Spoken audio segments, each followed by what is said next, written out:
Hello friends, मी अक्षता झाडबुके स्वित्झर्लंडमधून.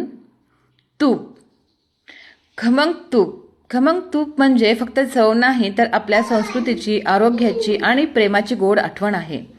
गरम भाकरीवर, वा वा वा, वरण भातावर किंवा गोड पदार्थ पडलेला तुपाचा सुवास मन आणि पोट दोन्ही तृप्त करतो ना. घरच्या घरी तयार केलेले खमंग तूप आरोग्यासाठी पौष्टिक आणि प्रत्येक जेवणाची शान असते. तुपाचा सुगंध जेवणाची चव वाढवतो, पण आरोग्यासाठीही खूप फायदेशीर असतो. खमंग तूप म्हणजे आपल्या भारतीय आहारातील अमृत मानले जाते. तुपाचे फायदे: पचन सुधारण्यास मदत होते, शरीरातील ऊर्जा मिळते, हाडे मजबूत राहतात, त्वचा आणि केसांना नैसर्गिक चमक येते, तर रोग प्रतिकारशक्ती वाढवते. गरम वरण भातावर पडलेले खमंग तूप म्हणजे मनाला मिळणारा खरा आनंद. हो ना, खरंच आहे ना.